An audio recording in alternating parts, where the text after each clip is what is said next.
The old adage about not going off with strangers was never truer than on Friday 23rd of April 1954. 33-year-old World War II veteran John Dopriak, who now earned a living as a merchant seaman, was leaning against a drink stand at 12th and Market, Philadelphia, when he was approached by 38-year-old Francis Ballum. Francis seemed an intelligent man with a poetic turn of phrase and wore an alpine hat and spectacles which added to his slightly eccentric yet bookish appearance. They struck up a conversation, and for want of anything better to do, the pair made their way to a hotel bar at 13th and Filbert, where they propped up the bar until closing time. Naturally, the conversation turned towards their respective professions, and John innocently revealed that he was currently flush with money after completing a recent voyage. Or perhaps it simply became clear to Ballum that this was the case, as Dopriak seemed in no hurry to leave and was eager to keep the drinks flowing. Once the bar closed, Dopriak and Ballum walked the streets for a while, shooting the breeze as bored young men do when they find themselves full of liquor and in the company of another fellow who seems to share their interests. They soon found themselves at the home Ballum had inherited from his parents at 7201 Hazel Avenue, Upper Derby, where they continued to indulge in alcohol. At some point during the evening, John excused himself and went upstairs to use the bathroom. Not an unusual decision by any means, after several hours of drinking. But while he was there, he decided to have a poke around his new friend's house and casually rifled through Ballum's drawers to see what he had in there. Whether his intoxication had simply made him curious and removed the inhibitions that would usually prevent someone rummaging through a person's belongings, or whether he was still sober enough to wonder what he could get out of the situation and make off with, is a matter for speculation. Either way, John Dopriak took a liking to a gun that he found in Ballum's closet and pocketed it before returning downstairs, where he discovered with surprise that his host was busily examining John's own belongings, his hands inside the pockets of the coat he had left on the sofa. This bizarre dual pilfering act was cut short when Dopriak brandished the gun and yelled, "I caught you robbing me, and now you're gonna pay for it," which was a bit rich given that he himself had been robbing Ballum just moments before. In reply, Ballum shouted, "I'm going to kill you, you thieving bastard." Ballum owned a number of firearms, and it just so happened that he had one to hand. It's unclear which of the men fired first, but John Dopriak was fatally wounded in the abdomen by a bullet from Ballum's gun. Rather than calling for medical assistance, Ballum fell asleep, immune to the terrible cries that were no doubt emanating from his injured guest, perhaps hoping that he would wake up in the morning to find that the incident was all a figment of his drunken imagination. The following morning, on Saturday 24th of April, Ballum found that the problem was all too real.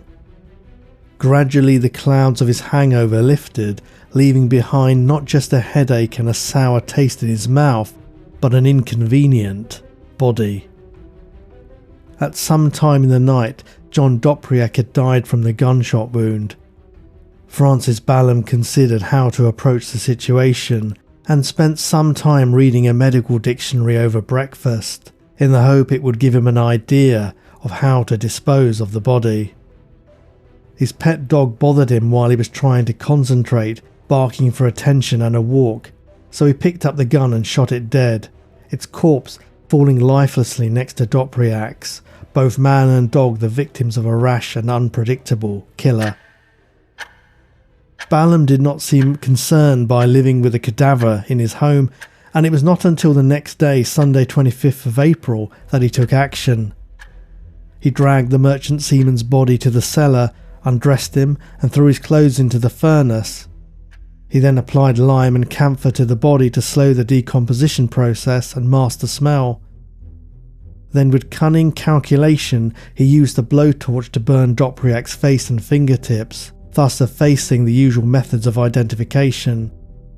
Finally, he cut up the body into manageable pieces using a saw. There's no record of what he did with the dog. Throughout the process, he wore a pair of gloves to avoid leaving any fingerprints. Ballum spent yet another night in the presence of the remains. Then on Monday 26th of April he went to the shops and purchased a suitcase, a footlocker and several plastic raincoats. When he returned to the cellar, he wrapped WWII's head and upper torso in raincoats and placed them inside a cardboard box, then tucked the cardboard box inside the footlocker in a ghastly caricature of a set of Russian dolls. The man's legs and eyes were hidden in the suitcase.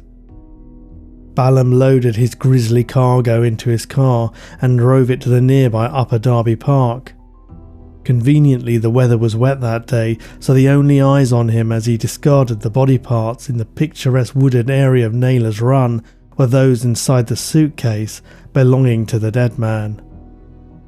Ballum reached the top of a hilly spot, puffing and panting under the weight of his load. Feeling rather proud of himself, he pushed his funereal freight down the hill. Standing with his hands on his hips, he watched as the victim's midsection rolled its way down towards the creek, where he hoped it would sink out of sight. He watched in horror as the plastic raincoat slipped off the body section and he leapt into action, chasing it down the hill in a desperate attempt to catch it. He was too late. The torso splashed into the creek and was swept downstream. He shrugged and picked up the raincoat that had worked itself loose. No matter, he thought to himself. He would have preferred the body segment to be completely covered to reduce the chances of discovery, but he reassured himself that there was no way it could be linked to him. He stuffed the bloody raincoat into a sewer, then calmly returned home and cleaned and reloaded his gun. He had no idea that forensic scientists would be able to prove that it had been fired recently. The following day, Ballum took a taxi to the Red Arrow trolley station in Sharon Hill, where he surreptitiously abandoned the footlocker before making his way to the Falcroft diner. The cook, Scott Whitmer, noticed that he seemed nervous. It wasn't long before the footlocker was discovered and its gruesome contents revealed. The police launched an investigation, and within 24 hours they had located a witness named Joseph Schaefer, who reported seeing a man wearing an alpine hat in the vicinity of where the footlocker was found.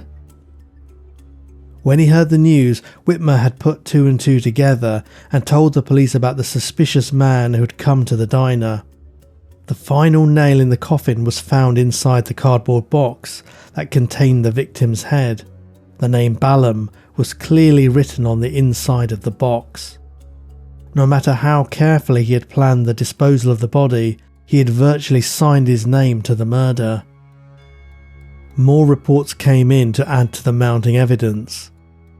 The cab driver who had taken Ballum to the Red Arrow trolley station read about the case in the newspaper and went to the police, explaining that the man he had dropped off there had been wearing a distinctive alpine hat and was carrying a footlocker.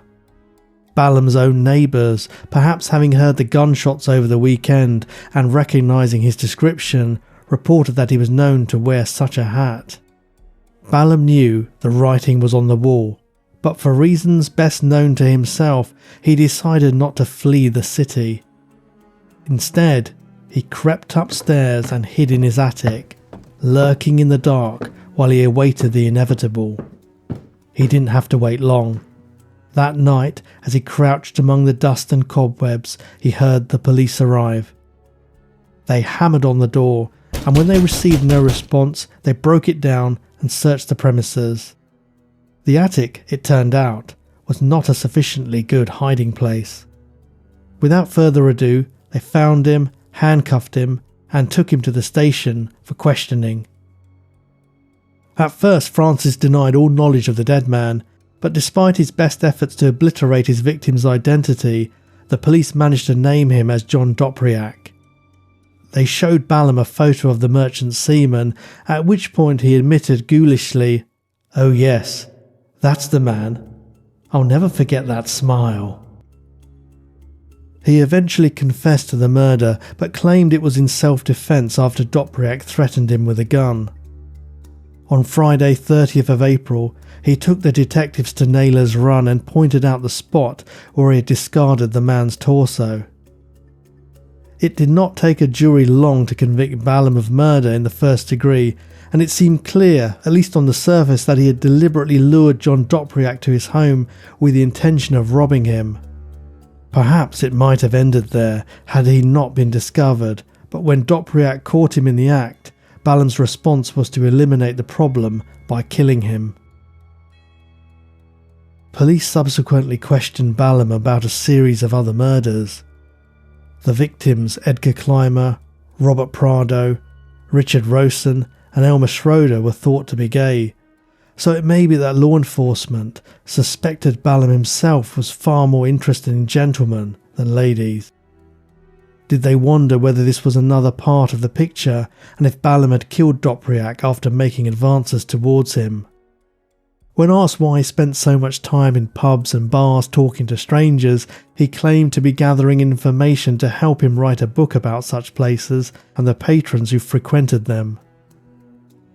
Ballum was sentenced to death, and the case might have thereafter been relegated to a footnote in a history book, but it appeared there was still more to the story. It emerged in the paper shortly afterwards that Francis Ballum had a wife named Marceline Deitzer, to whom he had been married for a very short time, having met when Marceline was 21 and Francis 33. Marceline worked at a cardboard box factory, possibly even the one which manufactured the box that Ballum had used to store his victim's head, and love had blossomed despite Ballum's mother disapproving of the match, as she looked down on the loud and effervescent young woman from the wrong side of the tracks. Ballum's mother even stipulated in her will that he would not inherit the $20,000 family estate if he remained married to Marceline. The critical matriarch needn't have worried. Their marital bliss lasted for just 4 months, when Ballum walked out on discovering his bride was pregnant. After Marceline gave birth to their daughter, he occasionally visited them, frequently beating her when he did so, and even trying to kill the child, on one occasion by hanging her on a clothesline. A month before the murder of John Dopriak, Ballum had tried to reconcile with Marceline, but she had refused, wanting nothing more to do with the man she described as having an erratic Jekyll and Hyde personality. Shortly afterwards, a strange man started following her and making threatening phone calls, which alarmed her so much that she and her daughter moved in with relatives for safety. Matters grew stranger still when she was contacted by a woman calling herself Cookie, who claimed to be having an affair with Francis. Cookie was unwilling to reveal her real name, hinting that she was the relative of a prominent local politician whose reputation would be at risk if the dalliance were to be exposed. But her reason for calling Marceline was to warn her that Francis had hired a man to kill her. Suddenly, the incidents involving the strange man and the threatening phone calls made sense. After Ballum's conviction for shooting Dopriak, Marceline was shown a photograph of the victim and everything became clear. The man in the photo, whom her ex-husband had chopped into pieces and stowed in a footlocker, was the one who had been following her. This shed a whole new light on the case, casting doubt over the story of John and Francis chancing upon each other at a drink stand and a conversation being struck up between two strangers. It now appeared that they were already known to each other, and Ballum had decided to do away with Dopriak to make sure nobody discovered he had hired him to murder his wife. It's also possible that Dopriak was blackmailing Ballum, prompting him to put an end to their business association with a deadly finality. 3 years after Ballum was sentenced to death, Governor George Leader commuted the penalty to life in prison.